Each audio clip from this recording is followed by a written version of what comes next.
The best option in this situation would be to go back for the others, but there's a problem that I might get stabbed in the back. Charge at her is instant death, I can already tell. Talk to her would probably get me an achievement, so I'm gonna go with talk to her. Decide to start the classic question, although in this case you're genuinely curious for answer. What is a lady like you doing in a place like this? You say with a sly smile. She doesn't respond. She merely lurches up onto her feet with speed you not have expected. She puckers her lips into a kissing shape. Why is she doing duck face? As she swiftly walks down the table, then towards you, an assertive woman. How refreshing. You say as you take a step back. The back of your head hits the doorway. The pain blurs your vision. The woman's visage seems to wobble for a moment. In that instant, you see a flash of greenish skin. Uh-oh, you think. She's a hobgoblin. She is a hobgoblin, definitely. Like a supreme level of hobgoblin. A long sword appears in the woman's hand. She swings. You raise your own sword, but the heavier weapon slams your blade to the side. You feel vicious pain on your shoulder as your flesh slices. That was worth it, honestly. I'm not angry with that one. I already knew the best course of action was to go back for others, more than likely, but I'm not even gonna bother with it, because that one was perfectly fine by me. I lost a bit of life, but I was already expecting that. But yeah, this is fine. Instinctively lunge forward to headbutt her, but your forehead punches only air. The woman's body shimmers and is replaced by a large goblin. But it is a large for a goblin, yet shorter than the woman you aimed your head at. You're too close for the goblin to use his long sword effectively. So instead, it claws your neck with its free hand. Bring the hilt of your sword down on its head. It lets out a gasp and falls down. His large white eyes are peeled back in hatred. Slash his shoulder. It turns to run, but you bring your blade down on his blade, feeling the edge of your blade sink in. The goblin falls to the floor. Greenish blood begins to pool around. So it was an illusion? When have goblins been able to use illusion? I mean, the wizard goblins are definitely able to use illusions, 100%. But I mean, I'm guessing they're able to use illusions because I don't remember them ever using illusions. But this guy he had a sword, right? He came with a guy who had a spear. He had a sword. A sword wielding mage goblin? Is that what this is? This is ridiculous. He might have an item on him that helps him. I can't boost my stats. I might die. Okay. Favor increases 3. Life increases 2, apparently. Who am I getting favors from? It says I got favor finally. Staring down at the goblin, you now... I feel like I should have properly justified my actions before going in and talking to the goblin lady, because I feel like it gives off the vibe that I fell for a honey trap, which I did not. I pretty much expected some bullshit to happen, but I thought I would get an achievement for trying to converse in a situation like this, like always the player or something like that, but I guess there was no achievement attached to that. But regardless, staring down at the goblin, you now recognize it as a large goblin that you have been pursuing. The gold chain that you noticed before is there. The next thing you know, you're stooping down and have grasped the chain. The goblin head flops lifelessly as you lift the chain off. Now you see that the chain is attached to an amulet, a symbol, Alethia's holy symbol. You wonder, it is glowing slightly. Wait. Yeah, Alethia's glowing symbol. I said he might have an item on him, so yeah. He has an item on him, definitely, from that other priest that died. As though you have no control in the matter, you put the amulet around your own neck. No sooner does the weight of it falls upon your chest, you feel a tingling throughout your body. There is laughter as though distant. You lift your lantern high and peer around the room. The room is empty. You see torchlight and then Kriya hurries into the room. Gukog limps in behind her. That is the one that escaped, says Kriya, pointing at the dead goblin at your feet. You nod. I think so. They all look rather alike to me. He is dead. I cannot raise the alarm, but perhaps he doesn't need to, says Kriya. Could you not have slain him more quietly? It sounded like a room full of banshees in here. You scowl at her. You're in no position to criticize, laggards, both of you. Bending down, you pick up the goblin's long sword. It is a little heavier than you prefer. However, the weapon is in a relatively good shape. The blade is notched, but is free of rust. Gukok, carry this. It will fetch a few coins. Gukok takes the sword. Kriya points to your chest. You wear the symbol of Alethia. Look down at the amulet. You've forgotten it was there. Wait, what? You look down at the amulet. You had forgotten it was there. Strange. Shouldn't it be glowing? You thought you remember it glowing, but you're not so sure now. Where did it come from? Asked Kriya. Oh, she might be thinking that I stole it from the priest and did not tell her. It must have come from the goblin, you say? You're not sure? Says Kriya. You're wearing it. Her eyes narrow suspiciously. You were not wearing it earlier. I would notice you wearing a holy symbol with a thick gold chain. Your heart is pounding in your chest. Clumsily, you grab a chair, sit down. The rotten wood splinters under your sudden weight. You fall to the stone floor. You sit up. Rooster, what's going on? Are you wounded? I'm always wounded, you say faintly. Rats and goblins, and your voice trails off. There is more laughter. The laughter is in your head. At least you think so. At least you think it is. Kriya steps closer, leans down. Let me take a look at that amulet. She extends her palm. No, you say automatically. No, comes a voice in your head. It is a woman's voice. Maybe a woman, or a girl, or even a young boy. You are my chosen one. You will be my champion. Okay, so it's that type of champion, not the arena type of champion that I was thinking of. Says Kriya. Says the voice. Kriya bites her underlip for a moment. Rooster, listen to me. She pauses, her eyes fixed on the amulet. You're not meant to wear that. It is for a priest of Aletheia. We can carry it in a community pouch, but no one in the party should wear it. You clench the amulet around your neck. You try to pull it off, but your hand refuses to move.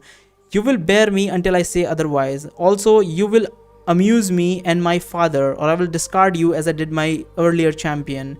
Kriya is watching you carefully, as though weighing her own next move. One thing is for certain, you're not giving her this amulet, at least not yet.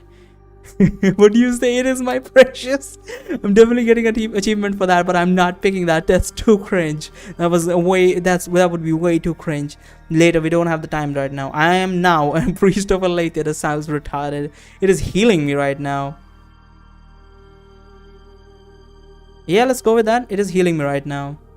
Get up from the floor while clutching the amulet. It is healing me. You cannot have it yet.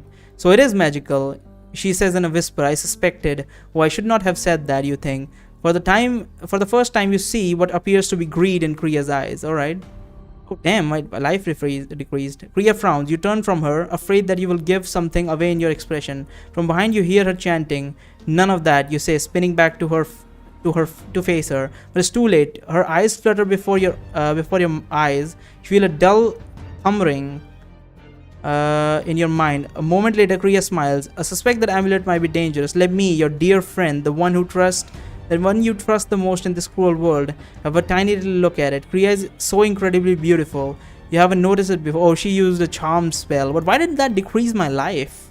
Oh, it must be down there, not up here. Okay, it must be in as I continue reading the text. Kriya is so incredibly beautiful, and you haven't noticed it before. And she's so kind. If she wants the amulet, you see no reason to not to let her take it. You take a step forward towards her. I can't seem to take it off, you say in a whisper. You take it. No, screams the voice in your head. As though shoved by a goat, you're tumbling forward, face first. Your head smacks against the stone. You wake a moment later. Kriya is reaching towards your neck. You roll back, brandish your sword, back which you shout. Gugok stands still. His mouth opens and closes silently, as though searching for words. I'm merely trying to protect you, says Kriya. By bewitching me, you yell. You do not understand magic, she says. That thing can be dangerous to you. It can be dangerous to all of us. You decide to use another lie, a lie that will make her think twice before bewitching you again. Oh, that was the right one. I am now a priest of Aletheia, you proclaim. What? Says Kriya. Good, says Gukok softly. He is a good man now. What? What a splendid blasphemy, comes voice in your mind, followed by laughter. Do not act so surprised, you say to Kriya as you get to your feet. How else are priests made? They're chosen by the goddess. Actually, they start off as acolytes serving a real priest, says Kriya. Then after years of service, they're chosen if they're found worthy. Well, let's kill all that foolishness, you say. More laughter in your head. I have chosen a proper champion. You continue on. Evidently, my goddess, Aletheia, is pleased. That's not Aletheia. That's definitely... Wait. I have two possibilities in my head right now. Number one, this is the fucking demon. The demon lady from the first game. Because I didn't play Demon's Choice. So I didn't really want to play as a female character. I don't know, kind of weirds me out. Yeah. The problem is that some of the choices would be a bit weird for me, I feel like. So I usually don't play female characters. That's why I didn't play Demon's Choice. So maybe in Demon's Choice, we at some point the second in command demon woman that we were with might have taken over the body of might have been she might have been encapsulated or like captured into this amulet by Aletheia, because she was fucking with the priest of Aletheia. And the other possibility could be that this is the girl from what was her name again? I don't remember her name. The first game, first chapter, we go on to the second or third floor of the castle, and there's like a room in which there's a ghost girl that we read stories to. And yeah, it could be that ghost girl, because she said me and my father, so I'm guessing it's difficult, I don't know. You continue on. Evidently my goddess Aletheia is pleased by all the goblin and rat smitting we have been doing. Gods, I even have to go toe to toe with this huge goblin there. Here, you point at the corpse on the floor, and you let your sentence trail off as you notice Kriya working her fingers, whispering some strange words. None of that witchcraft, you say, pointing at her in what you hope is sufficiently intimidating manner. Would you bet your soul that I'm not among Aletheia's chosen? Impossible, says Kriya. Not you. Her fingers stop twitching. Regardless, we shall not discuss this now. As you said, the goblin did not die quietly. There may be more of its brood on the way. Fucking hell, yeah. Aletheia, I mean, Kriya I never really truly trusted. I think Gukog is much more trustworthy than her.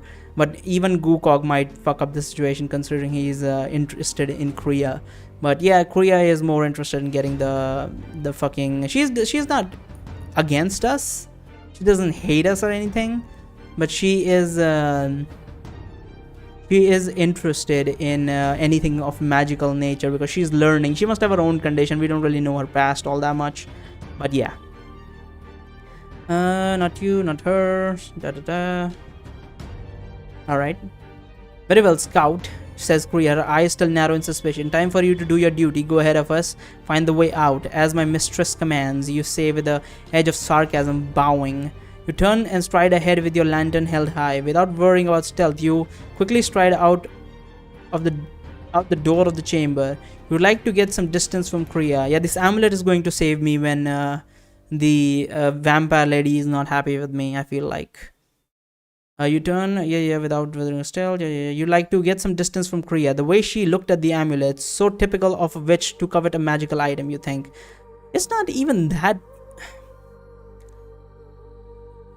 I just think that the reason why she is so adamant at getting this magical item, quote unquote, is not because it is because of its magical nature, of course, but I think the real reason is that this world's magic is very low leveled, while at the same time, I mean, the world's capabilities of magic are high, but the civilization and the research regarding magic is not that advanced. So enchanted stuff and magical items are very rare. On top of that, they're not identified. You know, even if they're rare, they could be identified, but these ones are not identified. Every time you find a magical item, it's more than likely it is not identified. Unlike like in a game where you pick up a ring which has like +2 strength and like +3 agility. Unlike that, in this world you can't just pick up an item and instantly know what it does if it's magical in nature. But regardless, we'll see. Soon you're alone in a long stone hallway. The structure seems more stable here. There are a few slabs of stone that have fallen from the ceiling, but overall you're unafraid of a collapse. Are you a demon, you whisper, or have I been cursed by that goblin? Is it not obvious what I am, says the voice. You wear a symbol around your neck. You're a god, you think. What do you think I am? I would wager that you are some sort of madness that has taken over me, you say. Whom do you speak to? Comes a whisper from behind. You spin around to see Kriya glaring at you. Guko stands behind her. His naked chest is nearly dark with sweat, dust and blood, right? Just trying to draw out any ambushers, you say uncertainly. What sort of fool scouting is that? Says Kriya in a whisper. Never mind, you say with a wave of your hand. Give me some more distance ahead.